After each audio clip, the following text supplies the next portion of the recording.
আলাইকুম। ওয়ালাইকুম আসসালাম। আমার নাম শেখ মোহাম্মদ ইউসুফ আলী। শেখ মাহমুদুল হাসান তাওহীদ। সম্মানিত মুসলিগণ, বন্ধুগণ, আপনারা দেখতে পাচ্ছেন খানে খোদাই শেখ আলম আউলিয়ার বাগান বাড়ি। অত্যন্ত সুন্দর একটি বাগান বাড়ি, শুধু গাছ গাছালিতে ভরপুর, মাঝখানে একটি পুকুর, পিছনে কবরস্থান, সামনে ঈদগাহ মাঠ। অত্যন্ত সুন্দর একটি পরিবেশ। বন্ধুগণ, বাংলাদেশের সিএস পর্চার উপরে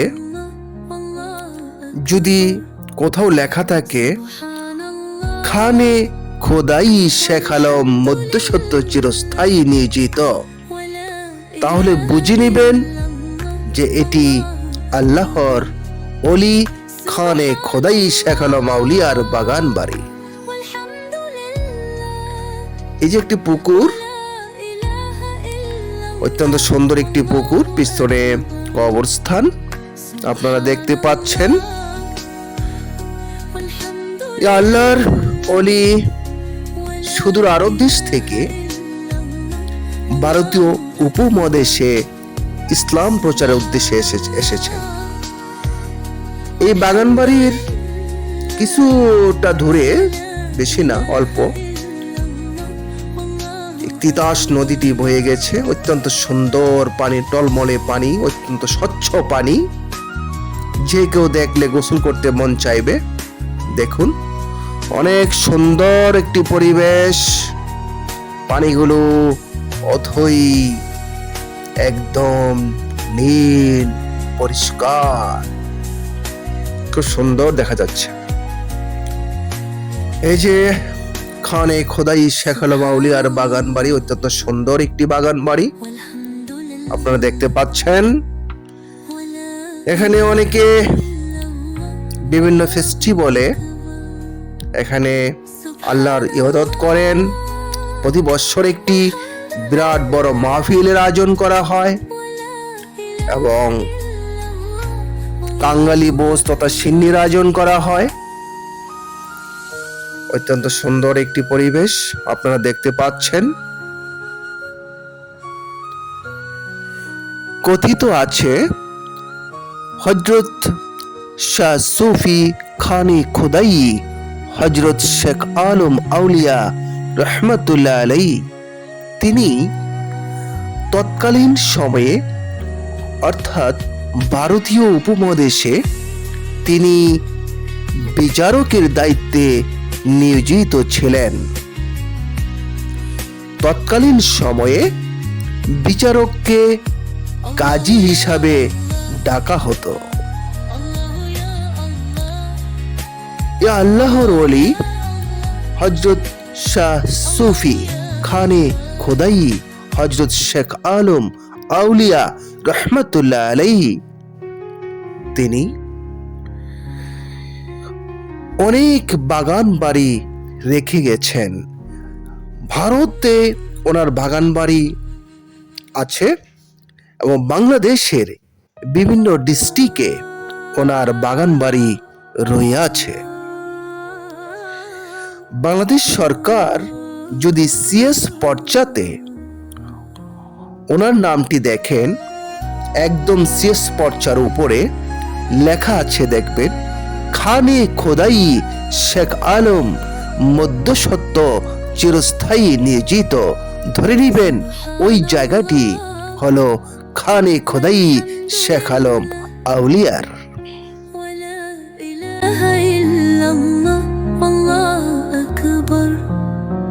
সুবহানাল্লাহ ওয়ালহামদুলিল্লাহ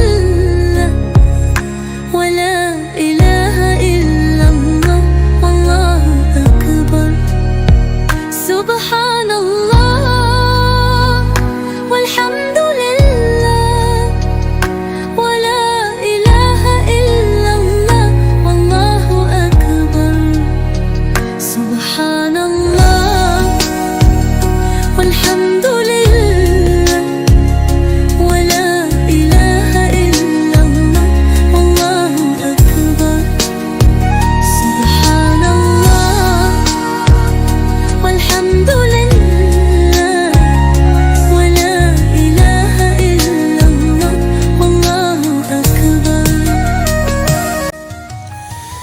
এই বাগান বাড়ির পশ্চিম দক্ষিণ কোণায় বিশাল কৃষি মাঠ দেখতে পাচ্ছেন আপনারা।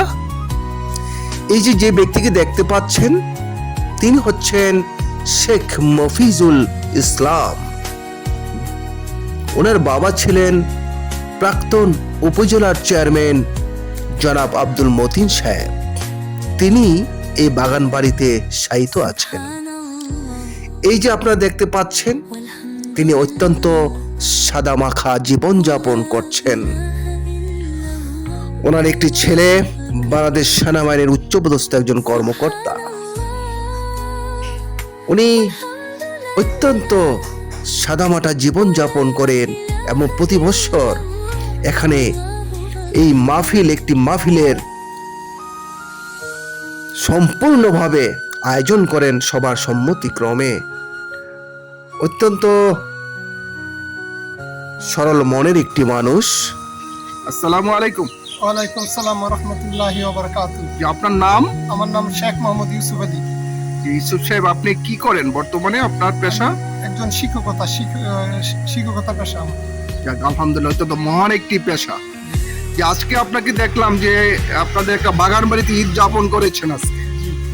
এটা কার বাগান বাড়ি? এটা শেখ আলমের বাগান বাড়ি। শেখ আলম কি উনি কি ছিলেন? আউলিয়া, একজন আউলিয়া। হ্যাঁ। ঈদগার জন্য কাপড় প্লাস মাইক, হ্যাঁ, এগুলো কাজগুলো নাকি আপনার উদ্যোগই হয়েছে, এটা কি সত্য? সবাই বলছে।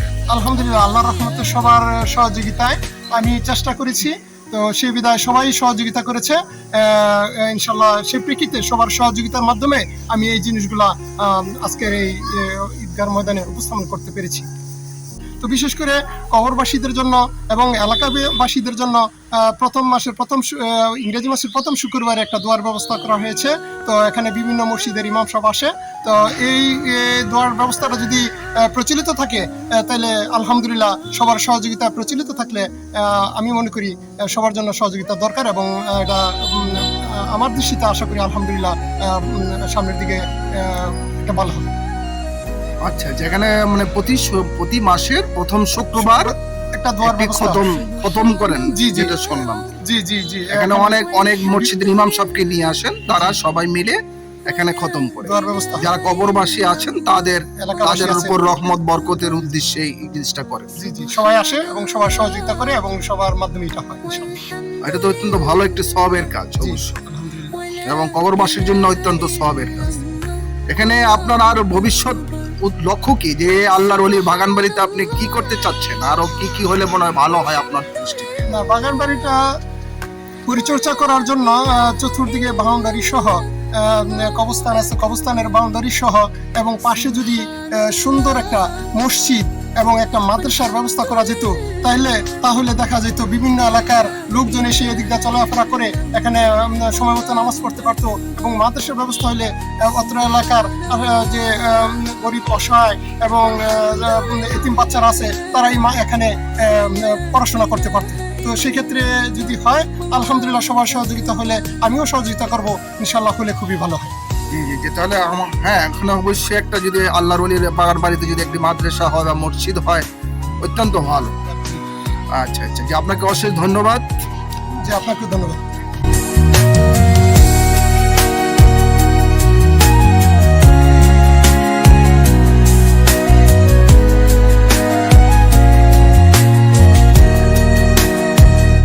Subhanallah walhamdulillah wa la ilaha illallah wallahu akbar. Subhanallah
oh.